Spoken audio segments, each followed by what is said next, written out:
Desa terpencil itu diselimuti hawa dingin malam. Seharusnya malam ini adalah malam paling bahagia bagi Arka dan Risa. Mereka baru saja menikah. Meskipun pesta pernikahannya sederhana, suasana rumah kayu Risa penuh kehangatan dari sanak saudara. Arka, pria dari kota, merasa sangat beruntung bisa menikahi Risa yang sederhana dan menenangkan. Di pelaminan, Arka terus menggenggam tangan Risa. Mereka berbagi rencana dan impian jauh dari keramaian kota. Namun, di antara tawa dan obrolan, ada satu tatapan tajam yang mengganggu Arka. Tatapan itu datang dari Nyi Kinah, seorang wanita tua yang duduk menyendiri di sudut ruangan. Nyi Kinah adalah ibu dari Joko. Joko adalah pemuda desa yang mencintai Risa, tetapi cintanya ditolak. Joko tiba-tiba menghilang 1 bulan sebelum pernikahan Arka dan Risa. Meskipun begitu, semua orang tahu kehadiran Nyi Kinah di pesta itu membawa aura tidak menyenangkan, seolah mewakili kemarahan anaknya yang hilang. Setelah semua tamu pulang, rumah menjadi sunyi. Arka dan Risa menikmati malam pertama mereka sebagai suami istri, penuh janji dan kasih sayang. Mereka tertidur lelap, menikmati kedamaian yang baru saja mereka raih. Pukul 2 dini hari, Arka terbangun. Kaki Arka terasa sangat dingin. Seketika, udara di kamar menjadi berat dan menyesakkan. Indra Arka mencium bau aneh yang menusuk hidung. Itu bukan bau bunga, itu adalah aroma tanah basah yang bercampur dengan asap dupa yang tajam dan manis. Bau itu terasa mistis, mengingatkan Arka pada ritual di pinggir hutan yang pernah ia lihat. Arka melirik Risa. Istrinya tampak gelisah, wajahnya pucat, dan tubuhnya menggigil. Arka perlahan bangkit dan berjalan menuju jendela. Ia harus mencari tahu sumber bau aneh ini. Saat Arka membuka sedikit celah jendela, pandangannya langsung tertuju pada halaman di bawah pohon mangga. Di sana, Arka melihat sebuah sesajen kecil di atas gundukan tanah. Sesajen itu terdiri dari piring anyaman bambu, bunga kenanga layu, dan beberapa irisan jahe merah. Yang paling mengerikan, di tengah sesajen itu terdapat potongan kain putih yang melilit boneka jerami kecil. Arka segera mengenali kain itu. Itu adalah sobekan kecil dari selendang pengantin Risa. Di samping sesajen itu, terlihat jejak kaki telanjang yang samar-samar mengarah ke arah pekuburan tua desa. Ketakutan luar biasa langsung mencekik Arka. Ia menutup jendela rapat-rapat.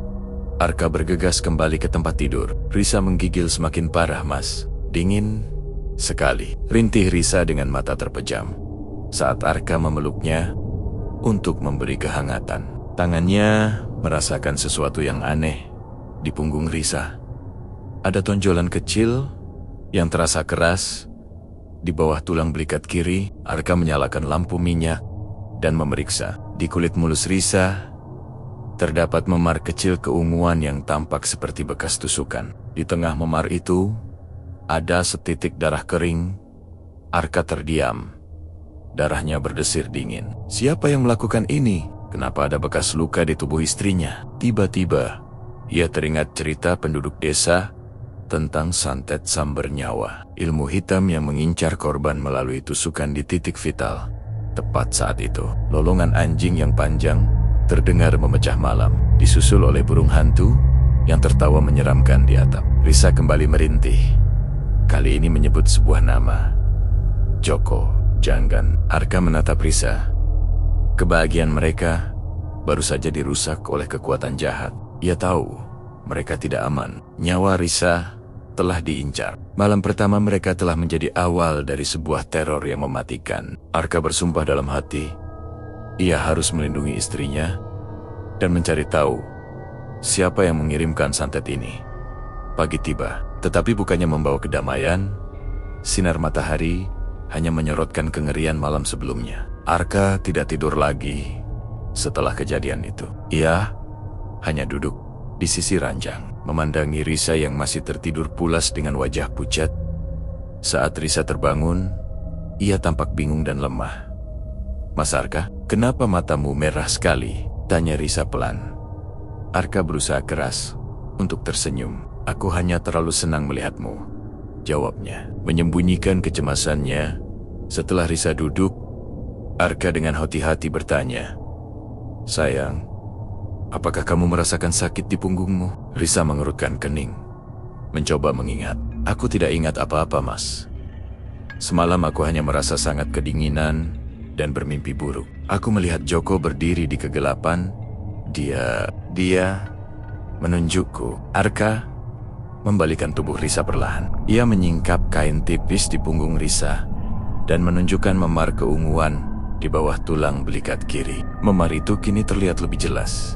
Meskipun darah keringnya sudah tidak ada. Mata Risa terbelalak kaget. Apa ini? Aku tidak jatuh, Mas. Aku tahu, kata Arka. Suaranya tenang, namun tegas. Seseorang telah masuk ke sini semalam dan melakukan sesuatu padamu. Arka kemudian menceritakan tentang sesajen dan potongan selendang pengantin yang ia temukan di halaman. Risa langsung menangis ketakutan. Ia tahu betul apa arti semua itu di desa mereka. Ini bukan perampokan atau kekerasan biasa. Ini adalah serangan ilmu hitam. Ini pasti ulah Nyi Kinah. Dia marah karena Joko Gila tidak bisa memilikiku. Isak Risa. Arka memeluk istrinya erat. Ia tidak bisa tinggal diam. Ia harus mencari perlindungan dan penjelasan. Satu-satunya orang di desa yang dipercaya tahu soal ilmu gaib adalah Kiai Rahmat, seorang tokoh agama sepuh yang tinggal di pinggir hutan. Meskipun Risa memohon Arka untuk tidak pergi, Arka tetap bersikeras. Ia harus melindungi rumah tangganya.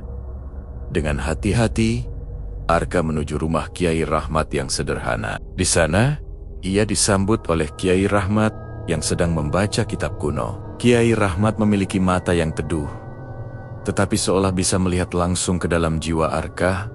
Saya sudah menunggu kedatanganmu. Nah Arka, ujar Kiai Rahmat, tanpa perlu Arka menjelaskan. Angin buruk sudah bertiup sejak semalam. Arka tercekat. Kiai, tolong saya, istri saya, dia diserang santet. Ada memar di punggungnya.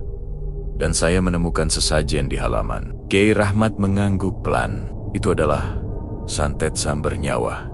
Salah satu jenis santet paling mematikan. Ilmu ini dikirim oleh seseorang yang hatinya penuh dendam, membara, ingin melihat korban mati perlahan dalam penderitaan dan kegilaan. Siapa yang mengirimnya, Kiai? Tanya Arka dengan suara bergetar. Orang yang kamu curigai. Nak, Nyi Kinah. Dia tidak hanya marah karena anaknya kehilangan cinta, tetapi ia juga menggunakan ilmu itu untuk memanggil roh Joko yang kini sudah menjadi budak iblis. Joko tidak menghilang. Dia sudah menyerahkan jiwanya demi ilmu itu. Kiai Rahmat lalu menatap Arka dengan pandangan serius. Santet itu sudah menancapkan benihnya. Titik tusukan di punggung Risa adalah awal dari prosesnya. Dalam 3 malam ke depan, santet itu akan bekerja cepat. Jika tidak dicabut, Risa akan mulai gila. Dan pada malam keempat, jiwanya akan dicabut. Atau yang biasa disebut disamber. Arka merasa dunianya runtuh. 3 malam. Hanya ada 3 malam. Apa yang harus saya lakukan, Kiai? Bagaimana cara mencabutnya? Desak Arka. Air mata mulai menggenang. Hanya ada satu cara. Nak, kamu harus menemukan mediumnya. Kiai Rahmat menghela napas berat. Medium itu ada di suatu tempat di desa ini. Dekat dengan tempat kesukaan Joko. Jika kamu berhasil menghancurkannya, kekuatan santet akan patah. Tapi hati-hati, Nyi Kinah dan anak iblisnya akan menjaganya dengan segala cara. Kiai Rahmat memberikan Arka sebuah rajah yang dilipat dan sebuah botol kecil berisi air yang sudah didoakan. Letakkan rajah ini di bawah bantal Risa. Minumkan air ini padanya sedikit demi sedikit. Ini hanya akan memperlambat, tidak menyembuhkan. Kamu harus bergegas. Selamatkan Risa sebelum malam keempat tiba. Arka menerima benda-benda itu dengan tangan gemetar. Ia tahu, ia baru saja diberi waktu terbatas untuk berperang melawan kegelapan yang tak terlihat. Ia harus mencari petunjuk di desa itu. Petunjuk yang akan membawanya ke medium santet itu. Arka kembali ke rumah dengan hati yang berat, terbebani oleh ultimatum 3 malam dari Kiai Rahmat. Ia segera melakukan apa yang diperintahkan. Raja dari Kiai diletakkan di bawah bantal Risa, dan ia meminumkan air doa sedikit demi sedikit. Risa terlihat sedikit lebih tenang, namun wajahnya tetap menyimpan ketakutan. "Apa kata Kiai?" "Mas," tanya Risa lirih. Arka memilih untuk tidak memberitahu Risa tentang batas waktu 3 malam. "Kiai bilang, kita harus kuat sayang. Kita hanya perlu menemukan benda yang dipakai Nyi Kinah untuk menyerangmu. Benda itu ada di suatu tempat yang disukai Joko." Mendengar nama Joko, mata Risa berkaca-kaca. "Joko sangat suka menghabiskan waktu di kebun belakang rumahku, Mas. Kebun yang penuh pohon pisang tua dan sumur tua yang ditutup batu besar. Kebun belakang, tempat yang selalu dihindari penduduk desa karena dianggap angker. Tempat yang terletak tepat di belakang halaman rumah mereka, dekat dengan pohon mangga tempat sesajen itu diletakkan." Saat malam kedua tiba, ketegangan terasa mencekik. Arka berjaga di samping Risa. Risa mulai mengalami demam tinggi dan mengigau. Kali ini, igauannya lebih jelas. Ia meronta-ronta, seolah ada yang menariknya. "Dingin, lepaskan, jauhkan dia dariku," teriak Risa dalam tidurnya. Arka memegang Risa kuat-kuat. Ia melihat memar di punggung Risa sudah membesar. Warnanya semakin gelap dan kehitaman. Santet itu bekerja dengan cepat. Sesuai kata Kiai Rahmat, sekitar tengah malam, Arka mendengar suara yang membuatnya merinding. Suara itu bukan lolongan anjing, melainkan bunyi kukuruyuk ayam jantan yang sangat keras, tetapi terpotong di tengahnya menjadi rintihan yang menyakitkan. Suara itu datang dari kebun belakang. Arka tahu ini adalah isyarat. Nyi Kinah sedang melakukan ritual lagi. "Aku harus pergi sekarang," bisik Arka pada dirinya sendiri. Ia mengambil lampu minyak dan parang tua. Sebelum melangkah keluar, Arka menempelkan rajah di dahi Risa. "Tunggu aku sayang, aku akan kembali." Arka menyusuri kegelapan rumah menuju pintu belakang. Bau tanah basah dan dupa kembali menyergap. Kali ini jauh lebih kuat. Ketika ia membuka pintu, udara dingin langsung menusuk. Di bawah cahaya redup lampu minyak, kebun belakang tampak seperti labirin bayangan. Ia berjalan di antara rimbunan pohon pisang yang daunnya terkulai layu. Suara-suara malam terasa seperti bisikan-bisikan jahat. Semakin dalam ia melangkah, semakin kuat bau anyir darah segar dan bau kemenyan yang menyesakkan. Arka sampai di dekat sumur tua yang ditutup batu besar. Sesuai deskripsi Risa, tiba-tiba ia mendengar suara galian tanah yang berirama dari balik semak. Arka mematikan lampu minyak, bersembunyi di balik batang pohon pisang besar. Ia mengintip dengan hati-hati. Di sana, di sebelah sumur tua, berdiri sesosok tubuh kurus yang sedang membungkuk. Itu adalah Nyi Kinah. Nyi Kinah sedang menggali tanah menggunakan tangan telanjangnya, sambil terus menggumamkan mantra dalam bahasa Jawa kuno yang tidak dimengerti Arka. Di dekatnya ada baskom berisi air berwarna keruh dan beberapa potong daging mentah yang masih berlumuran darah, kemungkinan besar dari ayam jantan yang tadi berbunyi. Tangan Nyi Kinah berhenti menggali. Ia tersenyum sinis ke arah kegelapan hutan. "Aku tahu kau datang, Nak Arka. Santet sambar nyawa ini bukan untuk orang biasa," katanya dengan suara serak, seolah ia bisa melihat posisi Arka. "Kau tidak akan pernah menemukan mediumnya sebelum anakku menjemput istrimu." Saat itulah Arka melihat apa yang Nyi Kinah pegang di tangannya. Dari lubang galian itu, Nyi Kinah menarik keluar sebuah benda yang membuat Arka gemetar ketakutan. Itu adalah kotak kayu kecil yang terlihat sangat tua, diselubungi akar-akar pohon dan tanah hitam. Di atas kotak itu terpampang jelas adalah foto pernikahan Arka dan Risa yang baru mereka ambil kemarin, yang kini sudah dikorek-korek dengan darah. "Ini adalah jantungnya, Nah Arka, mediumnya," bisik Nyi Kinah. Tiba-tiba dari balik semek-semek yang lebih gelap muncul bayangan hitam. Bayangan itu bergerak cepat. Tingginya melebihi manusia biasa. Dengan mata yang bersinar merah, itu adalah Joko. Tubuhnya kurus kering, kulitnya hitam legam, dan wajahnya dipenuhi urat-urat. Ia tidak tampak seperti manusia, melainkan sosok yang dirasuki iblis. "Kau tidak akan menyentuhnya," geram Joko. Suaranya parau seperti suara dari liang lahat.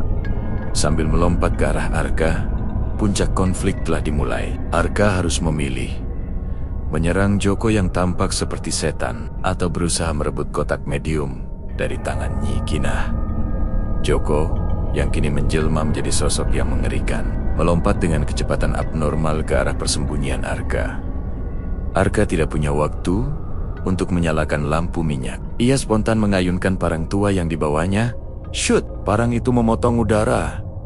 Tetapi Joko bergerak seperti angin, menghindari serangan itu dengan mudah. Cakar panjang dan kuku hitam Joko menyambar ke arah wajah Arka.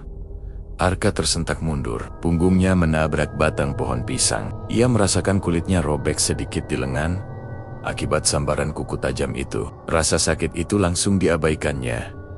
Nyi Kinah melihat anaknya menyerang, tertawa terbahak-bahak. Tawa itu terdengar seperti gerusan batu, penuh kepuasan jahat. Ia tetap berdiri di samping lubang galian, memeluk erat kotak kayu berisi medium santet itu.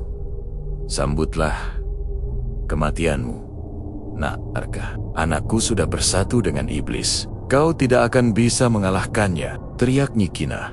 Arka sadar, melawan Joko secara fisik adalah hal yang mustahil. Joko bukan lagi manusia biasa. Fokusnya harus pada kotak itu.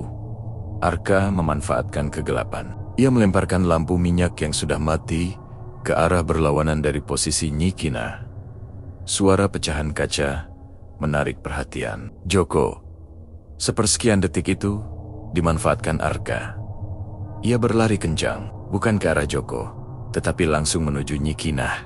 "Kotak itu milikku," teriak Arka sekuat tenaga. Nyi Kinah terkejut dengan kecepatan Arka. Ia mencoba menghindar, tetapi Arka sudah lebih cepat. Arka menabrak tubuh Nyi Kinah. Meskipun wanita tua itu kurus, tabrakan itu terasa seperti menabrak pohon tua kuat dan kaku. Kotak kayu itu terlepas dari genggamannya dan jatuh ke tanah basah. "Jangan sentuh," raung Nyi Kinah, matanya memerah menahan amarah. Joko berbalik dari tempat suara pecahan lampu. Ia melihat Arka sedang merangkak mendekati kotak medium di tanah. Joko mengeluarkan suara geraman seperti harimau dan berlari kembali. Arka tidak memedulikan Nyi Kinah yang kini mencoba menggigit kakinya. Ia meraih kotak itu. Saat ia menggenggamnya, terasa hawa panas yang menyengat. Seolah kotak itu diisi bara api, Joko tiba di dekat Arka. Ia mengangkat kakinya yang kurus dan kuat, bersiap menginjak kepala Arka. Arka tahu, jika ia terkena injakan itu, tamatlah riwayatnya. Tepat sebelum injakan itu mendarat, Arka merangkak cepat menjauh, sambil mengangkat parang yang masih ia pegang. Ia tidak menyerang Joko, tetapi mengayunkan parang itu ke arah kotak kayu yang baru saja ia genggam. Brak! Parang itu menghantam kotak kayu dengan keras. Kotak itu pecah, mengeluarkan bau busuk yang luar biasa menyengat, seperti bau bangkai yang sudah membusuk selama seminggu. Dari serpihan kotak yang pecah itu, tersembur cairan hitam kental yang berasap. Pada saat kotak itu hancur, Joko yang sedang mengayunkan kakinya tiba-tiba berhenti. Ia mengeluarkan jeritan kesakitan yang melengking, jauh lebih memilukan dari suara ayam tadi. Tubuhnya yang hitam legam ambruk ke tanah. Bayangan iblis yang menyelimuti tubuhnya seolah tertarik keluar, menghilang ditelan kegelapan pekat. Joko tidak bergerak lagi. Nyi Kinah yang sempat berdiri tiba-tiba jatuh berlutut. Tangannya mencengkeram dadanya. Wajahnya menua dengan cepat dipenuhi uret-uret yang menonjol. Ia mengeluarkan suara tangisan yang keras, tetapi tidak ada air mata. "Anakku, kau menghancurkannya. Kau membunuh kami," raungnya. Arka terengah-engah dan berlumuran keringat menatap serpihan kotak kayu itu. Di antara serpihan, ia melihat foto pernikahan mereka. Foto itu kini tidak lagi dikorek-korek darah, tetapi terlihat hangus di pinggirannya. Ia berhasil. Medium santet itu telah hancur. Nyi Kinah mencoba merangkak ke arah tubuh Joko, yang kini kembali terlihat seperti mayat kurus. Tetapi, sebelum ia mencapai Joko, ia jatuh tersungkur. Matanya yang sebelumnya menyala penuh kebencian, kini menjadi kosong, menatap ke atas. Nyi Kinah meninggal. Kemungkinan karena ikatan batinnya dengan Joko dan kekuatan santet yang dihancurkan secara paksa. Arka berdiri tegak, membiarkan bau busuk dan anyir memenuhi paru-parunya. Ia melihat ke sekeliling kebun yang kini terasa sunyi, tanpa bisikan atau tawa burung hantu. Pertarungan sudah usai. Namun, ia tidak boleh berlama-lama, Risa. Arka harus segera kembali ke rumah untuk melihat kondisi Risa. Meskipun mediumnya hancur, ia tidak tahu apakah istrinya sudah sepenuhnya selamat. Ia harus membersihkan sisa santet itu sebelum matahari terbit. Sebelum sisa energi jahat itu kembali merasuki Risa, ia meninggalkan parang di samping serpihan kotak dan berlari second kengkengkangnya kembali ke rumah. Arka kembali ke kamar dengan napas torenggengga dan tubuh gemetar. Ia tidak peduli dengan luka cakaran di lengannya atau lumpur yang menempel di seluruh pakaiannya. Prioritas utamanya adalah Risa. Ia melihat Risa masih diranjang. Keadaannya tidak lagi meronta-ronta seperti sebelumnya. Namun, Risa terbaring kaku, badannya dingin, dan demamnya seolah hilang digantikan oleh suhu tubuh yang sangat rendah. Wajahnya yang pucat kini tampak kebiruan. "Risa, bangun, sayang," panggil Arka panik, mengguncang bahunya pelan. Tidak ada respons. Arka mendekatkan telinganya ke dada Risa, mencari detak jantung. Detaknya sangat lemah, hampir tidak terdengar, seperti kepakan sayap kupu-kupu yang sekarat. Arka segera mengingat kata-kata Kiai Rahmat, menghancurkan medium hanya akan mematahkan serangan, tetapi tidak otomatis menyembuhkan korban. Racun dari santet itu sudah terlanjur bekerja. Arka meraih botol air doa yang diberikan Kiai Rahmat. Dengan tangan gemetar, ia mencoba membuka mulut Risa. Ia meneteskan air itu sedikit demi sedikit ke tenggorokan Risa. Sambil terus memanggil namanya, perlahan Risa mulai bereaksi. Kelopak matanya bergerak, dan ia batuk pelan. Arka meneteskan lagi air itu. 3 tetes, 5 tetes, hingga setengah botol habis. Tiba-tiba, Risa membuka mata. Matanya tidak lagi kosong atau ketakutan, tetapi dipenuhi kelelahan yang mendalam. "Mas Arka," bisiknya. Suaranya parau dan lemah. "Ya, sayang, aku di sini. Aku sudah menghancurkan benda itu," kata Arka. Air mata haru bercampur lega membasahi pipinya. Risa mencoba tersenyum, tetapi kemudian wajahnya meringis kesakitan. "Punggungku, Mas, sakit sekali." Seperti ada yang menusuk dan menarik dari dalam. Arka segera memeriksa punggung Risa. Memar keunguan di bawah tulang belikat kini terlihat lebih aneh. Di tengah memar, terdapat luka kecil yang mengeluarkan cairan bening seperti nanah, tetapi tidak berbau. Arka teringat pesan Kiai Rahmat tentang pembersihan. Ia harus mencari bantuan. Arka kembali melihat keluar jendela. Langit sudah mulai menampakkan semburat oranye. Sebentar lagi subuh. Arka tahu ia harus bergegas. Ia meninggalkan Risa di ranjang, memastikan rajah Kiai Rahmat masih menempel di dahinya. Arka berlari sekuat tenaga menuju rumah Kiai Rahmat yang jaraknya lumayan jauh. Ia mengetuk pintu dengan tergesa-gesa. Kiai Rahmat membuka pintu. Wajahnya terlihat lega. "Kau berhasil, Nak. Aku merasakan goncangan energi gelap yang sangat besar di kebun belakangmu." Arka menceritakan seluruh kejadian di kebun, tentang Joko dan Nyi Kinah yang tewas seketika, dan tentang kondisi Risa saat ini. "Syukurlah kau telah menyelamatkan jiwanya. Tapi racunnya masih tertinggal. Luka itu adalah jalur keluar racun. Kita harus segera menutupnya dengan cara yang benar, atau Risa akan lemah selamanya." Jelas Kiai Rahmat. Kiai Rahmat mengambil sebuah kantung kain beludru berwarna hitam dan sebilah pisau kecil yang sudah diukir dengan tulisan Arab kuno. Kita harus pergi sekarang. Luka itu harus diolesi dengan tanah bekas Nyi Kinah dan Joko berdiri. Lalu ditutup dengan pupuk khusus ini agar racunnya tidak kembali merayap masuk ke jantung Risa. Kiai Rahmat dan Arka bergegas kembali ke rumah Arka. Mereka melewati kebun belakang. Kiai Rahmat tidak terkejut melihat mayat Joko dan Nyi Kinah. Mereka memilih jalan mereka. Nah, dan kini jalan mereka sudah berakhir, ujar Kiai Rahmat datar. Setibanya di rumah, Kiai Rahmat mulai melakukan ritual. Ia meminta Arka mengambil sedikit tanah basah dari tempat kotak medium hancur. Kemudian, dengan khidmat, Kiai Rahmat membacakan doa-doa sambil mengoleskan campuran tanah dan ramuan dari kantung bludruk ke luka di punggung Risa. Arka melihat Risa meringis, tetapi perlahan rasa sakit itu mereda. Cairan bening dari luka itu berhenti keluar. Kiai Rahmat menutup luka itu dengan kain putih bersih yang sudah disiapkan. Racunnya sudah hilang. Ia hanya butuh istirahat total. Dalam 3 hari, ia akan pulih sepenuhnya. Kau telah melawan iblis, Arka, dan kau menang, kata Kiai Rahmat menepuk bahu Arka. Saat fajar menyingsing, Arka duduk di samping Risa yang tertidur nyenyak. Bernapas teratur, ia menatap wajah istrinya. Akhirnya, kedamaian kembali. Namun, ia tahu kenangan tentang santet sambar nyawa akan menghantuinya selamanya. 3 hari berlalu, Risa pulih dengan cepat.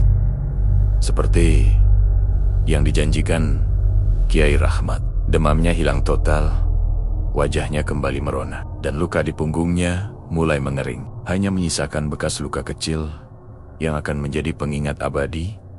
Sementara Risa beristirahat, Arka mengurus segala sesuatu. Atas bantuan Kiai Rahmat dan beberapa tokoh desa, mayat Joko dan Nyi Kinah dikuburkan secara layak. Meskipun tanpa upacara besar, penduduk desa menghela napas lega. Mereka tahu, dengan matinya Joko dan Nyi Kinah, teror ilmu hitam di desa itu untuk sementara waktu berakhir. Arka dan Risa duduk di teras rumah mereka pada sore hari, menikmati udara segar. Risa sudah bisa berjalan dan tertawa. Meskipun masih muda lelah, aku merasa seperti terlahir kembali, Mas, kata Risa, menyandarkan kepalanya di bahu Arka. Aku tidak pernah menyangka ada hal sejahat itu di dunia ini. Arka memeluknya erat. Aku juga, sayang, tapi kita berhasil melewatinya. Kebahagiaan kita jauh lebih kuat daripada dendam mereka. Namun, kemenangan ini tidak datang tanpa bayaran. Meskipun mereka selamat, insiden itu meninggalkan bekas psikologis yang dalam. Arka, yang dulunya adalah pria kota yang logis, kini menjadi lebih waspada dan sedikit paranoid. Setiap lolongan anjing di malam hari, setiap bau dupa yang tercium samar, selalu mengingatkannya pada malam pertama pernikahan mereka yang mengerikan. Mereka memutuskan untuk mendatangi Kiai Rahmat sekali lagi. Kali ini, bukan untuk meminta bantuan, melainkan untuk mengucapkan terima kasih, Kiai. Kami tidak tahu bagaimana harus membalas budi Anda. Anda menyelamatkan nyawa istri saya dan rumah tangga kami, kata Arka tulus. Menyerahkan bingkisan sederhana, Kiai Rahmat tersenyum damai. Kemenangan ini bukan karena saya, Arka. Kemenangan ini adalah milikmu dan Risa. Kau memiliki keberanian untuk melawan, dan Risa memiliki ketulusan hati yang dilindungi Tuhan. Ilmu hitam hanya kuat jika hati korbannya dipenuhi keraguan dan ketakutan. Kiai Rahmat kemudian memberikan nasihat terakhir yang penting bagi pasangan itu.